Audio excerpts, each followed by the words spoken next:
अस्सलाम वालेकुम, मैं हूं इमरान आज़म और आप देख रहे हैं मेरा यूट्यूब चैनल इमरान आज़म व्यूज़। नाज़रीन, आज का व्लॉग थोड़ा सा डिफरेंट है और ये है उस शख्सियत के बारे में जिसके बारे में इस वक्त पाकिस्तान का हर शख्स जानना चाहता है। वो शख्स जो तवील अरसे तक पाकिस्तान के सियासी मंजरनामे पर, पाकिस्तान की कारोबारी दुनिया में छाया रहा। उसको बादशाह कहें, बादशाह गर कहें, कुछ भी आप कह सकते हैं। उसने जिसके कंधे पे हाथ रखा वो जो है रातों रात शोहरत की बुलंदियों पर पहुंच गया। पाकिस्तान की जो सियासत है, पाकिस्तान के जो इक़्तिदार के ईवान हैं, उसमें हर जगह उसका तोती बोलता था। लेकिन फिर वक्त ने करवट ली, सब कुछ बदला।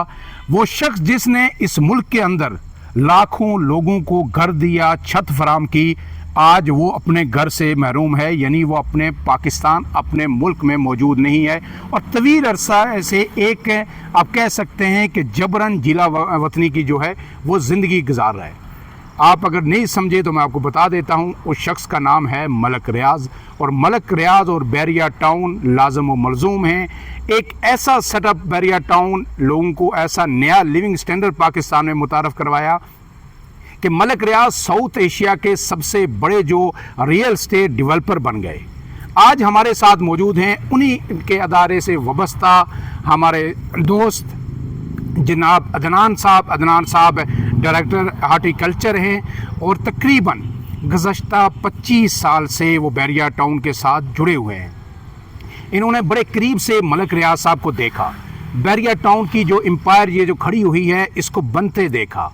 आज हम इनसे पूछेंगे कि मलक रियाज साहब को आपने देखा, वो किस तरह के इंसान हैं, जो लोगों के अंदर उनकी एक परसेप्शन है कि वो जो है फिलंथ्रोपिस्ट भी हैं, वो मुखैर हज़रात में उनका नाम शामिल है, वो लोगों के जो है काम भी आते हैं और बहुत सारी अफलाई काम भी कर रहे हैं। लेकिन साथ साथ एक इल्ज़ाम उन पे हमेशा से ये लगता रहा है कि वो उन्होंने लोगों की ज़मीनों पे कब्ज़े किए, गरीब लोगों की ज़मीनों पे कब्ज़े किए और वो ज़मीनें उठा के अमीरों को दे दी।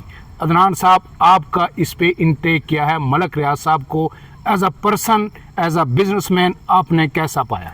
जी बिस्मिल्लाहिर्रहमानिर्रहीम। मैं 2001 में बेसिकली ज्वाइन किया था, तो मलिक साहब को उस दौर से हम जो जितना जानते हैं मलिक साहब को, मलिक साहब बेसिकली दरवेश आदमी है जो है ना, और वो बड़ा खुदा पे भी यकीन रखने वाले और बड़े दरवेश आदमी है बेसिकली बुनियादी तौर पर जो है ना। तो हम देखते थे उस दौर में जब बैरिया टाउन शुरू हुआ था तो यही हम सुनते आ रहे थे ज़मीनें। लेकिन मलिक साहब ने मोस्टली मैंने जो देखा है ज़मीनें मलिक साहब ने जितनी भी ली हैं वो पैसा दे के, पेमेंट करके और उसके बाद ही ज़मीनें लिए। आगे अब जो लैंड प्रोवाइडर होते हैं बेसिकली उनकी अगर कोई पब्लिक के साथ या किसी किस्म की कोई चीज़ है तो लेन देन में, तो वो उसका मलिक साहब की ज़िम्मेदारी नहीं है। लेकिन मलिक साहब डायरेक्टली जो है जो भी है किसी बंदे से ज़मीन ली है तो उसकी पेमेंट करके लिए जो है। अदनान साहब ने, अगर मलक रियाज ने बैरिया टाउन बनाया तो इसमें कोई शक नहीं कि अदनान साहब ने एज अ हार्टिकल्चर स्पेशलिस्ट या एज अ हार्टिकल्चर एक्सपर्ट उसे खूबसूरत बनाया।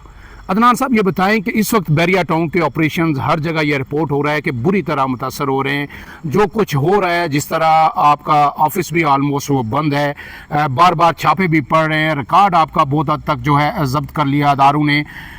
क्या वाकई लोगों के अंदर एक पैनिक है या लोगों को अभी भी ट्रस्ट है कि मलक रियाज साहब वापस आएंगे और ये चीज़ें वापस सेटल हो जाएंगी? देखें, अभी हमारे तकरीबन 50,000 से ज़्यादा मुलाजमीन हैं जो मुलाजम हैं, उनमें ये है पैनिक कि अभी तकरीबन चल रही है कि 50% तक जो हमारा स्टाफ है वो फ़ारग हो जाएगा।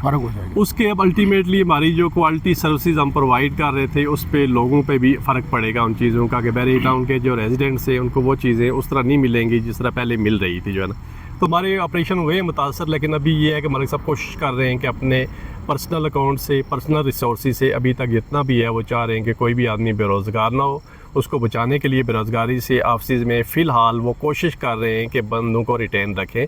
लेकिन ये है कि ज़्यादा देर तक नहीं हो सकता, क्योंकि हुकूमती इदारे जिस तरह बंदिशें हैं, जिस तरह हमारे बंदे उठाए जा रहे हैं, जिस तरह की हमारे अकाउंट सीज़ किए जा रहे हैं, तो ज़्यादा देर ये फिर सिलसिला नहीं चल सकेगा। ये लग ऐसा ही रहा है कि आने वाले दिनों में हो सकता है हमें कंप्रोमाइज़ करना पड़े सर्विसेज पे भी, और या फिर ये है कि दूसरा स्टाफ के बारे में भी हमें कंप्रोमाइज़ करना पड़ेगा। तो अदनान साहब, ये जो बैरिया टाउन के अंदर ज़ाहिर है लोग मलक साहब को भी जानते हैं, आपको भी पता है, पूरे पाकिस्तान को पता है कि हायर जो बिग गन्स हैं जो इस मुल्क के अंदर जो इंस्टीट्यूशन से जो लोग रिटायर्ड होते थे वो भी बैरिया टाउन में अपनी सर्विसेज देते थे। मलक साहब उनकी सर्विसेज हायर करते थे और मलक साहब गाड़ियों के पहिए तो हमने सुने थे, मलक साहब ने एक टर्म मुतारफ़ करवाई थी कि वो अपनी फाइलों को भी पहिए लगा देते हैं। और ये पहिए लगना कब रुके, वजह क्या हुई? क्या आपके जो इंटरनल आप लोग हैं आपको भी कोई इसकी सुनगुन है, अंडरस्टैंडिंग है कि कहाँ से वो डिफरेंस ऑफ ओपिनियन पैदा हुआ? जो मलक रियाज साहब आंखों का तारा होते थे अदारों के, हर जगह उनका इनपुट होता था, बड़ी बड़ी आम जो अपॉइंटमेंट्स होती थी वो मलक रियाज साहब ग्रीन सिग्नल देते थे या उनको मैनेज करते थे तो लोग ओहदों पे जाके बैठते थे। तो फिर अचानक ये इतना बड़ा डिफरेंस क्यों आया, गैप क्यों आया, ट्रस्ट डेफिसिट क्यों आया? कोई आपके समझ में है? आप लोग क्या जो अंदर के लोग हैं आप क्या समझते हैं, आपकी असेसमेंट क्या है? इसकी बहुत सी वजूहत हैं, बहुत सारी चीज़ें इसमें। बाज़ औक़ात इंसान इस्तेमाल हो रहा होता है और उसको भी नहीं पता होता वो इस्तेमाल हो रहा है। बाज़ औक़ात इस तरह होता है कि इंसान ख़ुद भी इस्तेमाल होना चाहता है। और इस तरह की ये है कि प्रोजेक्ट्स चलाने के लिए पाकिस्तान में बहुत सारे तरीके हैं। आपको पता है हमारी लॉ एंड आर्डर की उस तरह की कंडीशन नहीं है पाकिस्तान में, उस तरह के हमारे सेट कोई क़वानीन भी नहीं है और चीज़ें भी नहीं है। तो उसमें यह है कि निज़ाम को चलाने के लिए मुख्तलिफ़ इदारों से तो कुछ ना कुछ इंसान को ऐसी प्रैक्टिसेस करनी पड़ती हैं कि जिससे वो जो उनको आप कह सकते हैं कि वो इल्लीगल हैं या इस तरह की चीज़ें, उसकी इन्वॉल्वमेंट होती है उन चीज़ों की जो है ना। तो फिर एक टाइम ऐसा आता है कि जिसमें इदारों के भी बहुत असर रसूख बढ़ जाता है इन चीज़ों की वजह से। अभी इस तरह का यह सिलसिला चल रहा है कि बहुत सारे इदारों के साथ कुछ ऐसी चीज़ें हैं, इसमें कुछ पॉलिटिकल भी हैं इश्यूज़ हैं, इसमें कोई दीगर अदारा जाती भी इश्यूज़ हैं। लेकिन मेरा ख्याल है ये सॉल्व हो जाएंगे आने वाले दिनों में। इस पर जो दर पसे पुश जो है ना, चीज़ें बहुत सारी ऐसी चल रही हैं पस मंज़र में कि वो ये बेहतरी की तरफ हालात चले जाएंगे, मुझे उम्मीद है जो है ना। तो अब आपको ज़रा आप इन चीज़ों से किसी हद तक बैकग्राउंड नॉलेज भी आपको होगा, क्या आप समझते हैं कि मलक रियाज जल्द आने वाले हफ्तों में ना सही तो आने वाले महीनों में पाकिस्तान वापस आ सकते हैं? ये बैरिया टाउन एग्जिस्ट करेगा? क्योंकि ये भी र्यूमर्स हैं हर तरफ से कि शायद बैरिया टाउन कोलैप्स कर जाए और यहाँ पे कोई और सेटअप आपको नज़र आए। लोगों का तो शायद जिनके घर हैं उनका इतना नुकसान ना हो। जब मलक रियाज से सेटलमेंट होती है तो फिर भी जो है एक हाइप वापस आएगा, चीज़ें रीगेन करेंगी, या अगर कोई और सेटअप इस पूरे को टेक ओवर भी कर लेता है तो फिर भी चीज़ें बेहतर होंगी। लेकिन आपको पता है कि मलक रियाज ने ज़ाहिर दुबई के अंदर भी एक बड़ी इन्वेस्टमेंट कर रखी है। तो क्या आप समझते हैं कि बैरिया टाउन में जो इन्वेस्टर थे, जो एक बूम आया था रियल एस्टेट में, यहाँ से पैसा वो बाहर जा रहा है या लोग कभी तक होल्ड करके बैठे हुए हैं? लोगों को उम्मीद है कि मलक रियाज साहब आइंदा दिनों में वापस आ जाएंगे।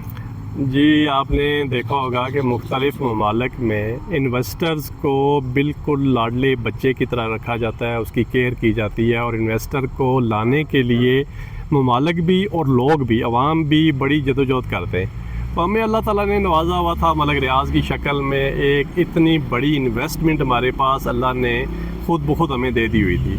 उसके बाद मलक रियाज से जुड़े हुए बहुत सारे और इन्वेस्टर थे जो पाकिस्तान को अल्लाह ने वैसे ही दे दिए थे।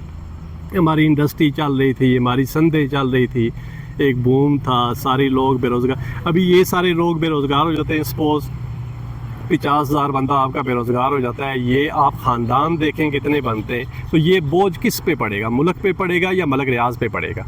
तो मलक रियाज किसका फ़ायदा कर रहा था? मुल्क का फ़ायदा कर रहा था या अपना फ़ायदा कर रहा था? तो अभी आप देख लें जो सूरत हाल है रियल स्टेट की, आप जिस वक्त तक मलक रियाज को वापस नहीं लाएंगे, ये मेरा 25 साल का तजर्बा है, मैंने देखा है आपकी रियल स्टेट इंडस्ट्री नहीं उठ सकती अब जो है ना। और आपके मुल्क में कोई भी आदमी इन्वेस्टमेंट करने पे तैयार नहीं है। बेहतर ये है इस वक्त के अदारों को भी बैठना चाहिए, सब जितने सियासतदान हैं हर बंदे को बैठ के वसी तर मुल्की मफाद में मलिक साहब के साथ बैठे नशिस्त करें। जब उन्होंने लास्ट ट्वीट किया उन्होंने खुद कहा है कि मैं 100% जो कह रहा हूँ उस पर अमल करूँगा, होगी उस पर पूरा उतरूँगा। तो उनके साथ क्यों नहीं बैठते? आप क्यों चाहते हैं कि लोग बेरोज़गार हों? अभी मैं बैरिया टाउन के ऑफिस में हम देखते हैं कि एक पैनिक कंडीशन है, लोग बच्चे गरीब जो काम कर रहे हैं उनकी बड़ी बुरी हालत है और लोग डरे हुए हैं, सहमे हुए हैं कि अगर जॉब चली गई, ज़ाहिर है। मैं खुद पर्सनली कश्मीर से एक बड़े पसमानदा इलाके से हूँ। मैंने MSc किया था जब, तो मैं बाहर जा रहा था, तो जब मैंने बैरिया टाउन ज्वाइन किया है मैंने अपनी लाइफ इससे अच्छी लाइफ में बाहर भी नहीं गुजार सकता जो मैंने बैरिया टाउन में गुजारी है। दुनिया की हर सहूलत मुझे मिली। इसी तरह मेरे जैसे हज़ारों लोग हैं जो मलक रियाज से जुड़े रहे और बैरिया टाउन से जुड़े रहे। उन्होंने अपने मुल्क में रोज़गार किया, अपने मुल्क की तामीर भी की और ख़ुद अपने ख़ानदान की तामीर भी की। आप क्या समझते हैं कि क्या ये झगड़ा खालिस्तान कारोबारी है या सियासी एलिमेंट भी इसमें मौजूद है? इसमें फैक्टर हैं, इसमें कारोबारी भी हैं, इसमें सियासी भी हैं। कुछ क़ुव्वतें ऐसे हैं कि जो यानी सियासी तौर पर भी मलिक साहब को चुभ रही हैं, कुछ लोगों को मलिक साहब चुभ रहे हैं। फिर दूसरे आपको पता है कारोबारी भी वो हरीफ होते हैं। बहुत सारे ऐसे इदारे होते हैं, रियल स्टेट में भी ऐसे हैं, बहुत सारी और हाउसिंग स्कीमें जिनके भी बहुत सारे इसके पीछे वो नासर भी हैं जो काम कर रहे हैं। लेकिन मेरा ज़ाती जो है वो तजर्बा है कि हालात बेहतर हो जाएंगे, लोगों को पैनिक नहीं होना चाहिए और इंशाअल्लाह मलिक साहब वापस भी आ जाएंगे। और मलिक साहब को लाना हमारे इदारों के लिए, हमारे मुल्क के लिए ये बड़ा ज़रूरी भी है जो है। तो आखिर में अदनान साहब ये बताइए, जो लोग ज़रा पूरा दिन अपने बैरिया टाउन के जो मकीन हैं उनसे मिलते हैं, हमने देखा कि बैरिया टाउन के अंदर जो कारोबार करने के वाले लोग हैं वो भी बड़ी सफ़ेद पोशी के आलम में गेट से दाखिल हुए, वो करोड़पति बन गए, उनके पूरे ख़ानदान की ज़िंदगी लाइफ बदल गई। क्या आप जो वहाँ के रेजिडेंट्स हैं या कारोबार करने वालों को, उनके लिए आपका क्या मैसेज होगा कि मलक रियाज साहब को आपको कॉन्फिडेंस है कि वो आएंगे? ये हालात हैं क्योंकि हमें ये भी जो है पता चला है कि लोग बड़े सस्ते दामों प्रॉपर्टीज़ बेचना शुरू हो गए हैं या कुछ कम करके कम कीमत पे, क्योंकि वो जो है अपना नुकसान कर रहे हैं, क्योंकि वो कह रहे हैं कि शायद ये चीज़ें सारी कोलैप्स हो जाए। तो क्या ऐसा है? आप उनके लिए आपका क्या मैसेज होगा एक बैरिया टाउन के जिम्मेदार होने के हैसियत से? मैं मलक रियाज को जानता हूँ, अल्लाह पे बड़ा यकीन रखने वाला आदमी है। और मुझे याद है कि शुरू के दिनों में जब दीवारें गिर गई थी एक दफ़ा, तो मलक रियाज चारपाई लगा के पूरी रात एक दीवार के पास बैठा रहा था और वो दीवार बनी तो उसने छोड़ा। फिर एक दफ़ा मुझे ये भी याद है कि हमारी बिजली चली गई, रेजिडेंट थे हमारे, तो पूरी एक स्ट्रीट की वायर बस्ट हो गई थी। तो मलिक साहब ने पीसी पे पूरी गली के तमाम घर के लोगों को 4 दिन के लिए पर्ल कंटिनेंटर पे रखा था जो है। मलिक रियाज वो आदमी है, अपने रेजिडेंट्स का इतना ख्याल रखने वाला, अपने रिहायशियों का से ख्याल रखने वाला। एक रोड पे भी अगर छोटा सा भी आ जाए तो वो मलिक साहब उसको जिस तक ठीक नहीं करवाते, वो नहीं छोड़ते। तो वो अपने रिहायशियों को नहीं छोड़ेंगे। जहाँ तक मैं जानता हूँ मलिक साहब इंशाल्लाह वो वापस भी आएंगे और ये मामला बड़े जल्दी सेट हो जाएगा। आखिरी चीज़, आखिरी जो है समाप्त इस पे करते हैं, कोई पैगाम आपका उन लोगों के लिए जिनके साथ मलक रियाज साहब का फटा चल रहा है? मैं इतना ही कहूँगा कि सबको चाहिए कि वसी तर मुल्की मुफाद में, मैं आपको फिर कहूँगा कि इतनी बेरोज़गारी है। मैंने कल एक मीटिंग की है छोटे से अपने स्टाफ की, तो मैं बिल्कुल आलमोस्ट यानी मैं जज्बाती हो गया था कि लोग ये सोचे थे हम जाएंगे किधर। मेरे ख्याल है बाज़ औक़ात बहुत बड़े बड़े नुकसान भी हो जाते हैं, लेकिन हम सारे इसी मुल्क में रहने वाले हैं, इसी मुल्क के शहरी हैं, तो एक मौका दें। अगर मलिक साहब कह रहे हैं बैठें, उनके साथ बात करें और एटलीस्ट ये जो मईशत पे बोझ पड़ेगा बेरोज़गारी की शक्ल में या इंडस्ट्री के बैठने की सूरत में, इससे बचें, मुल्क के लिए सोचें और एक मौका दें और बैठ के इन मामलात को सॉल्व करें जो है। नाज़रीन, अदनान साहब हमारे साथ मौजूद थे। मैंने इससे पहले भी व्लॉग्स किए और मैं हमेशा ये कहता रहा हूँ, लिखता भी रहा हूँ कि मलक रियाज साहब से बहुत सारी गलतियाँ हुई हैं। बहुत सारी जगहों पे हो सकता है उन्होंने जो ड्यू प्रोसीजर है उसको फॉलो नहीं किया होगा, लेकिन एक बात याद रखिए कि जब आप कह रहे हैं कि इस मुल्क के अंदर इन्वेस्टमेंट होनी चाहिए, बाहर से इन्वेस्टर आना चाहिए, तो वो अगर मलक रियाज को देखेगा, वो देखेगा कि अगर मलक रियाज का सरमाया इस मुल्क में जिसने इतना बड़ी इन्वेस्टमेंट की, आपको एक नया लिविंग स्टैंडर्ड दिया, वो साउथ एशिया का बड़ा डेवलपर था, वो यहाँ से अपनी जान बचा के भाग गया है, उसका सरमाया भी महफूज नहीं, उसकी सिक्योरिटी भी नहीं, तो फिर किस बुनियाद पे कोई बाहर से आप कहें कि फॉरेन इन्वेस्टमेंट आएगी या इन्वेस्टर आएगा? इन्वेस्टर सबसे पहले अपनी सिक्योरिटी, जान की सिक्योरिटी चाहता है, फिर उसके बाद अपने सरमाए का तहफ़्फ़ुज़ चाहता है। अगर ये दोनों चीज़ें नहीं होंगी तो फिर वो यहाँ पे इन्वेस्टमेंट नहीं करेगा।